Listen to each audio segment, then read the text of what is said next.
Hello, welcome back to part 3 of Lorekanra and Pebble's playthrough of Durotar. We have proceeded north from the Valley of Trials and Senjin Village to Razor Hill, following some leads that the Burning Blade cult might be in the area and need to be cleaned out. Once we got here, of course, there were many other problems in the town caused by the cataclysm that we are attempting to solve. We are going to run on over to those angry water elementals to see if we can calm them down at all. In a recap of our orc history, last video our orcs discovered shamanism. They set up a Korsharg festival so that they can get together and talk about problems that all the orcs are facing. They built a temple at the Throne of Elements where they received their shamanism, but that temple was then desecrated by the ogres who they went to war with. They won the war, but not without contracting the red pox plague that the ogres spread among their members. This killed off a significant portion of the orc population, and they will continue to struggle with it in the future. At this point in the story, it looks like the orcs really don't like bloodshed and they don't like war very much. From what we know of the orcs today, that obviously changes.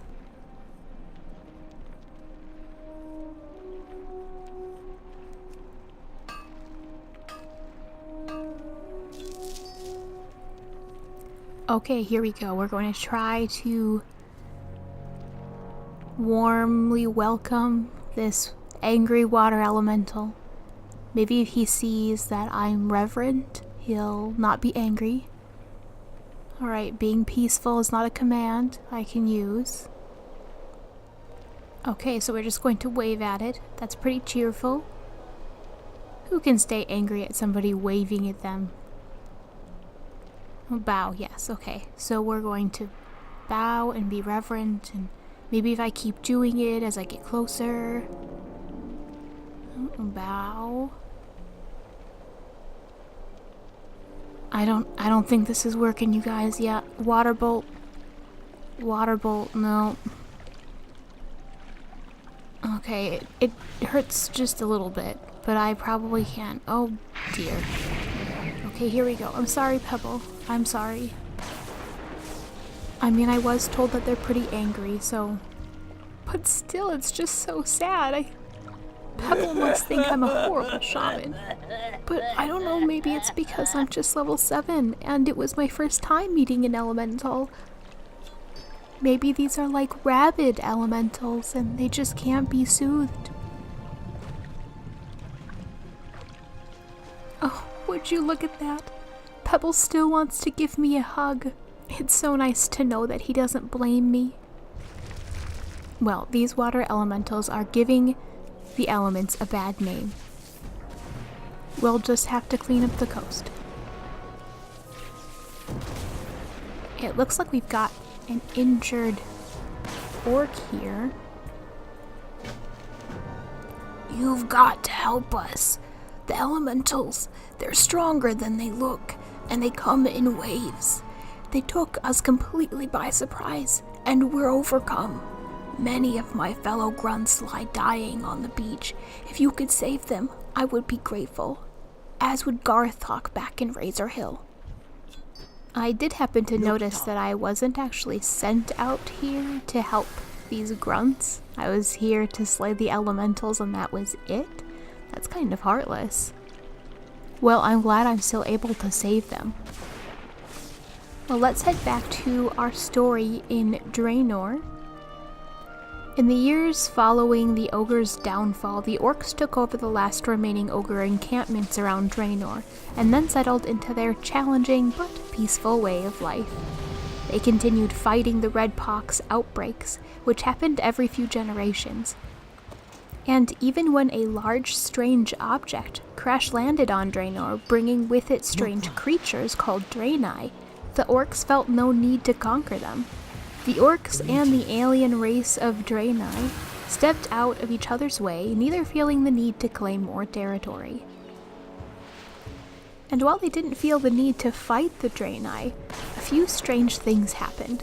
There was a weird crystal-like mountain that appeared in Nagrand, and also a dark star that appeared over Shadow Moon Valley.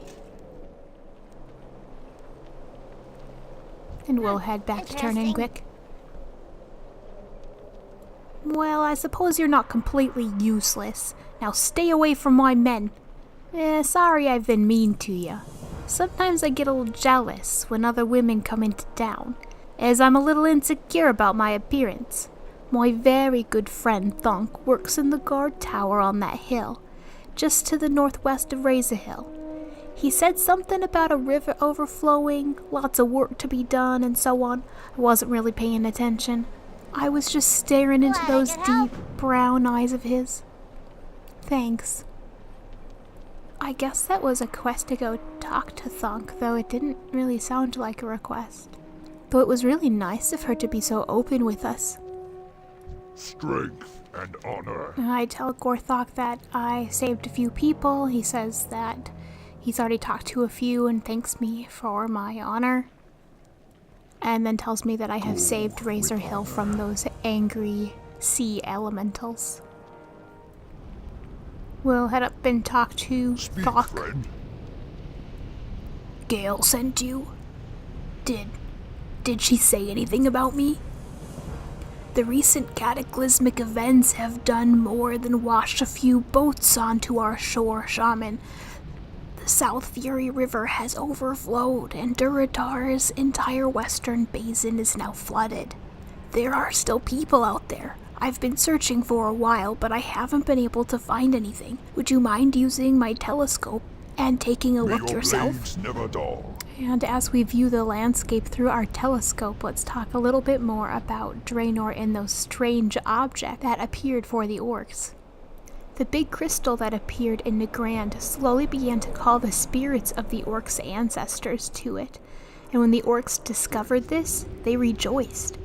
Their loved ones and the heroes of the past carried great wisdom, and the ability to see them again prompted the orcs to move the Koshark festival to the crystal's location. They named the place Oshugun, or Mountain of Spirits. The Dark Star was intriguing to the Shadow Moon clan in particular.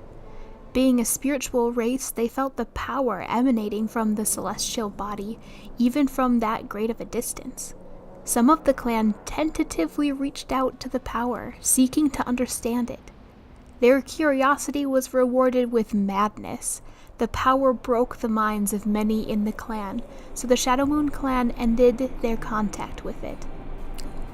The shamanistic rituals also would sometimes drive the orcs crazy, so those that failed the shamanistic rituals and those that were touched by the Dark Star and went mad were all exiled.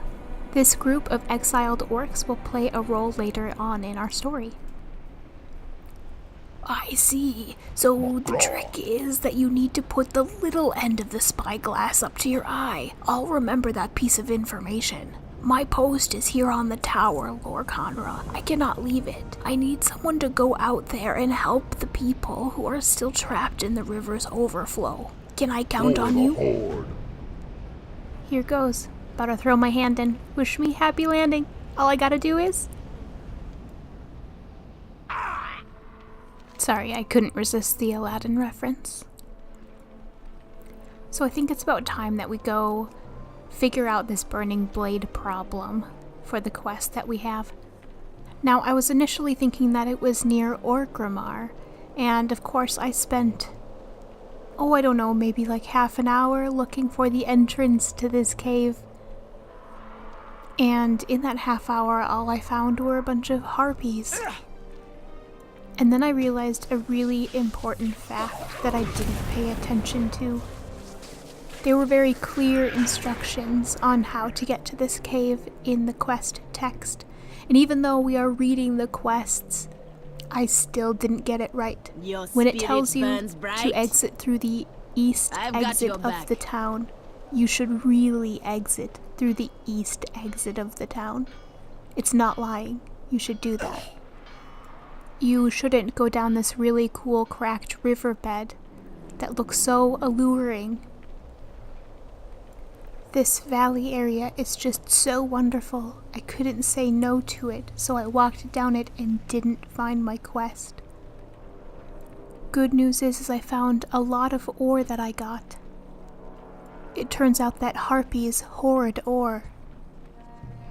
Pebble was incredibly patient with me, and he just went along for the ride. So without further ado, why don't we speed up this portion of the adventure?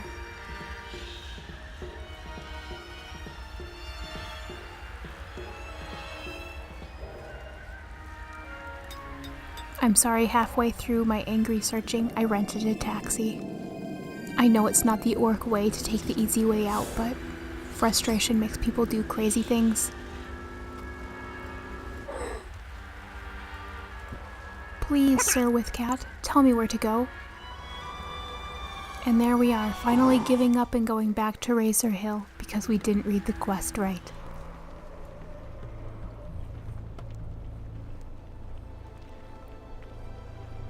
And look, there's the Eastern Gate. The unappealing Eastern Gate. I know it's been a while since we picked up this quest, so as a reminder, we are heading into this cave because the Burning Blade are teaching young, aspiring students with these spell scrolls. So we're supposed to pick up the spell scrolls to see what exactly their education is. So while we collect these scrolls, we'll head back in time again to Draenor, where we fast forward a few years to a happy childhood meeting at a Kosharg festival 13 years before the Dark Portal is opened. This meeting takes place between our two historical heroes, Durotan and Orgrim. Durotan was the son of the Frostwolf chieftain, Garad. He was the youngest of 3 brothers and would be third in line to inherit the chieftain title. Orgrim was a part of the Blackrock clan, but was only a member in its ranks. He was the son of Telkar, and the Doomhammer was a family artifact passed on from father to son. He was slated to inherit this legendary weapon when he became of age. So the two orcs challenged each other to feats of strength and speed, and through this rivalry grew a bond. While friendship with other clans was generally frowned upon, the elders of the clans allowed the two to continue meeting outside the festival. After some years of regular meeting, once the two orcs had turned into awkward orc youths, they strayed farther into the forest they were forbidden to go in. They never had the stomach for rules, especially now as rebellious teenage orcs. The forest had good game to hunt, and they had just begun to learn the ways of a weapon, but the first opponent they discovered was not a wild beast, but an ogre. Highly outmatched by the ogre's brute power, Durotan and Orgrim expected to be crushed by this massive enemy, but one of the strange Draenei came to their aid. The alien race had their city near these woods, and regularly scouted its perimeter. The scouts slayed the ogre, and seeing it was too late for the orcs to go back to their camps, the scouts invited the two to join them for the night in the city. While the two teens were scared of the Draenei, they had little choice. I'm not really sure why, as I was killing these guys, I was turning into that big purple monster. I certainly wasn't doing that before I got into this cave. We'll head back and turn in quick. The scrolls, Lorekanra, the scrolls! This is quite interesting. These rites aren't all that different from the spells which are taught to horde warlocks. This merits further investigation. You should head north from here, Lorekanra. Speak with Gore, the enforcer at Dranishar Blockade. He's been placed in charge of securing shipping lanes for Orgrimmar, and Skullrock sits right next to his precious dock. I'm certain he'll be interested in picking up where we left off. Okay, so that looks like it is officially right outside Orgrimmar. So we'll head to the quest west of here. This is the area where the river flooded after the cataclysm, so we're going to go check on the survivors of the flooding and see if we can help.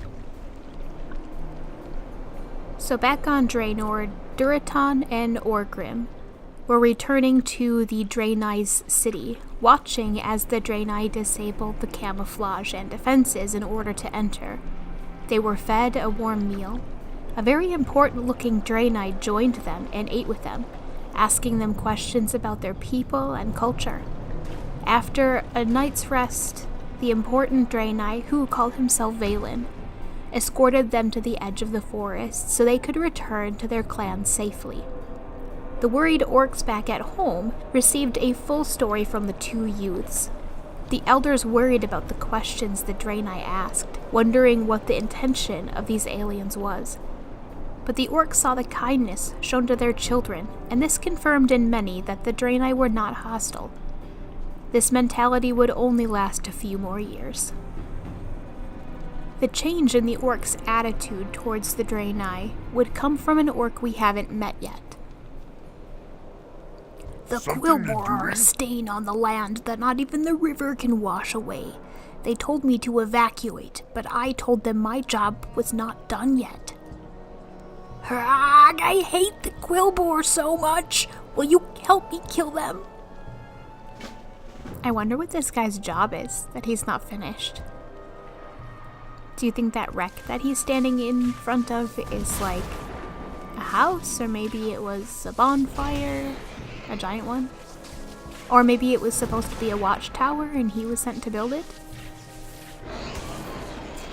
Okay, to meet this new orc back on Draenor, we have to travel from the Blackrock clan of Orgrim and the Frostwolf clan of Durotan to a small clan that many have forgotten. This clan called a small section in Shadowmoon their home, and in it was born a child of weak disposition. He was hunched, and muscle didn't seem to form well on his body. This orc's deformity made the other orcs see him as a curse, or even as a bad omen for the clan. This orc's name was Gul'dan, and the clan ostracized him, all except the Elder Shaman. The Elder Shaman encouraged the orc to travel to the Throne of Elements. While Gul'dan might not be a warrior for his people, he could be a spiritual leader. So Gul'dan made the long, difficult journey to the Throne of Elements, especially in his debilitated state, and begged the elements for power. But there was bitterness and a hunger for power inside Gul'dan, and the elements rejected him. Rejected by his people, rejected by the elements, Gul'dan was angry, bitter, and desperate. He begged the heavens for whatever power he could hold on to, ready to sacrifice anything to obtain it. And to his surprise, something responded. Ragaran appears to have calmed down a bit since your last encounter. Good. One step closer to eliminating those beady-eyed, basket-wearing, hawk-nosed two-toed. His anger is clearly rising again. Hunched back, squealing, prickly, no-good, gnome-loving, Quillbor! I will not rest until they're defeated. Slay them all. Their stinking lairs are to the north, or to the southwest. This guy is really struggling with some anger issues. Pebble attempted to rumble a nice soothing gravel sound toward him, and it didn't seem to affect him. This is shocking because Pebble's a really good comforter. I then proceeded to kill a lot more Quillbor, and here we are, back at this gentleman. Again, Ragaran appears calmer. You've done well, stranger. I'm sorry you had to see me like that. Thank you for killing the Quillbor, but maybe you should leave before I fly into another one of my rages. I think I'll do that. So, what was the power that had responded to our desperate Gul'dan? It was the Legion, of course. The universe's army of demons led by a very powerful, very large creature called a Titan. His name is Sargeras.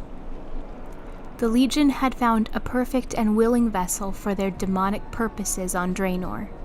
Gul'dan had no love for his people, or his planet, and would happily trade them both for power. The Legion informed Gul'dan they would bestow him with power, and it would be his job to lead the orcs in wiping out the Draenei. Now, Gul'dan had no idea why the Legion wanted the Draenei gone, but it did get him power.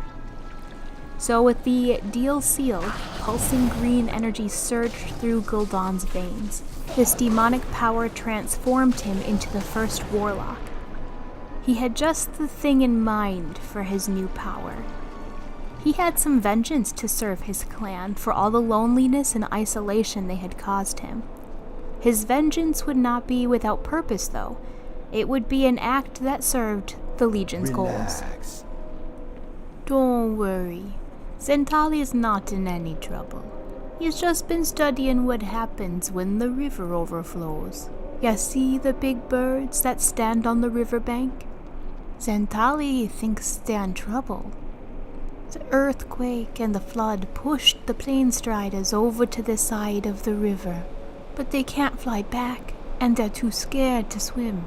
They'll die if they stay here. Zentali doesn't like violence, but maybe you could attack them and scare them back over to the other side, yes? We'll try to coax our plainstriders across the river here, and head back to Draenor. So as deception and murder brewed in Shadowmoon Valley, Frostfire Ridge saw our hero Duraton struggle with family turmoil. His eldest brother Fenris constantly sought fame and glory, but when he was called out by his father, Fenris's anger boiled over, and he challenged their father to a Makgora, that is, a fight to the death. Fenris lost, but their father could not kill his son, and so Fenris left the clan in disgrace. Duraton's second oldest brother also struggled with impulsiveness, impatience, and a thirst for violence. These traits almost cost Duraton and his mother their lives on a hunt earlier in the year. All of these internal problems happened as the Frostfire Ridge orc clans warred against the ogres in the mountains to the east. One of the larger pockets of ogres left from the war, the brutes continued to attack the orcs and take slaves. If the slavery wasn't enough to enrage the orcs, the ogres also created half-breeds with their slaves, half ogre, half orc, which they forced to fight in their skirmishes. Duraton's father eventually learned the half-breeds were being forced to fight and found a way to work together in order to overthrow the ogres. While the orcs finally saw victory, it wasn't without heavy losses, and Duraton's second oldest brother, Gunnar, perished in the final conflict. It was through this that Duraton grew into adulthood. The weight of his father's grief at having lost two of his sons, and the responsibility of being the next chieftain, became a heavy burden for him to bear. Hello, Mon. I love all the little animals, Mon. I love the big ones too. I just hate to see you hurt them like that. But it's for the best. Many creatures died when the water came rushing into the valley. The raptors, however, thrived. They're clever predators. They've been living off the misfortune of the other creatures. One of the raptors is particularly cruel. He's killing the little animals and letting them rot in the water without even eating them. Later. He goes by the name of Screamslash. And if we are not careful, he could seriously disrupt the balance of nature. Okay, with great precision I will travel north and slay this raptor. Pebble's not really a fan of this weird dead grass looking stuff. It keeps getting tangled in his little rock bits. He'll be much happier when we get back to the dried riverbed. Coming back, this guy just says that something changed within the raptor after the cataclysm. He wasn't always this violent. And thanks me for my help. So we'll make our way over to the last place we need to check in on after the flooding that happened here. Zug zug. She says that today marks the anniversary of her son's passing, that he's not going to be returning from his crocolisk hunt. In order to honor him, she'd like us to go kill some crocolis, collect their teeth so she can make a memento for him. The quest doesn't really seem to have anything to do with the cataclysm flooding. Also, were the crocolisks here before the flood? So I don't think the cataclysm happened a year ago.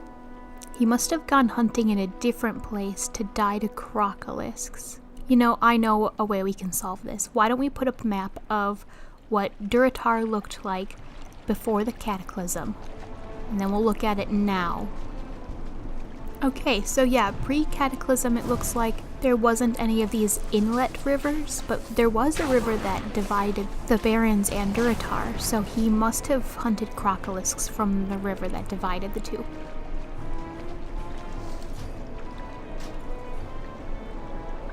Okay, she reminds us that Kron will be remembered. I did end up fighting this pet battle guy. I'll put the battle at the end of the video in case you guys want to watch. Pebble did participate. We'll head up the watchtower and tell the scout that we have taken care of the 3 people that needed something over in the flooded Barrens area. He tells us that he remembered the trick to using the spyglass and he watched us run around. He was very impressed.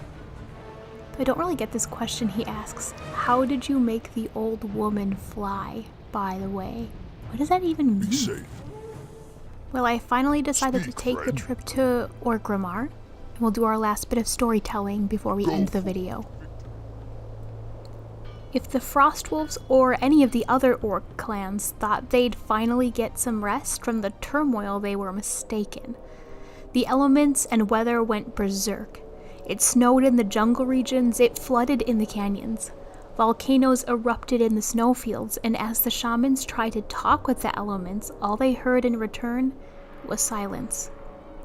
Finally, the biannual festival arrived and the orcs conferred on what could be done about the climate.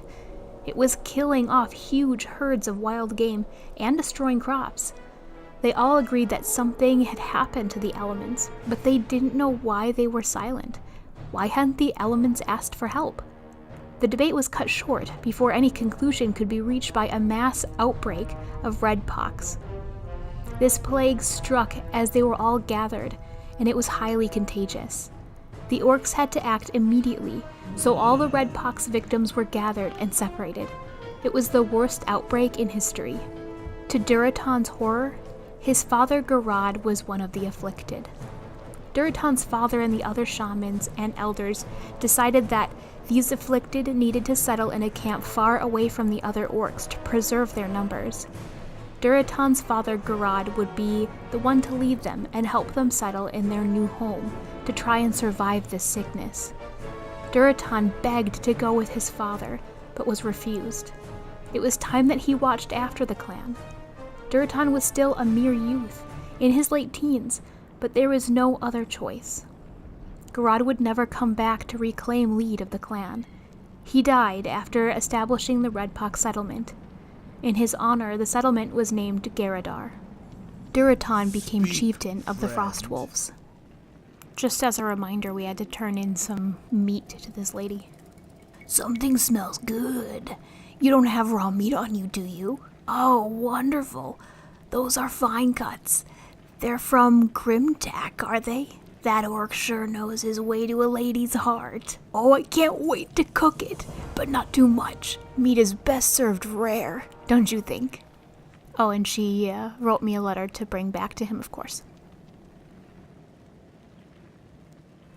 This inn is definitely way cooler than the one that we stopped at in the small town, Razor Hill. Look at all those bottles they have on the wall. They even have a loft, though it'd probably be pretty noisy to sleep here. You don't really get your own room. Look, there's a Tauren named Gammon here. Some of you guys know who that is. He saves people. I think Lorekanra and Pebble will stay the night here in Orgrimmar before heading back out into the wilds. Let's put up our timeline. So this video, the Draenei crash landed on the planet, and for some reason brought with them a weird crystal that summons orc spirits and a dark star that formed in the sky that causes madness. Then we go forward in time quite a bit to find Orgrim and Durotan, our two heroes, meet at a Kosharg festival. And then Gul'dan joins the Legion. He is currently working behind the scenes, taking away the orcs' comfortable power with the elements, thinning the orcs' numbers, and will be setting up the Draenei for a crime they didn't commit. We'll be back to see how it all plays out in video number 4. And you can stick around if you want to watch my really epic level 2 pet battle starring Pebble.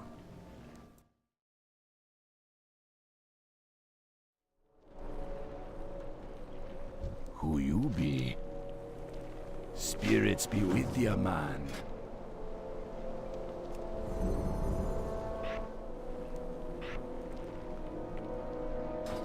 Talk to me. Be seeing ya.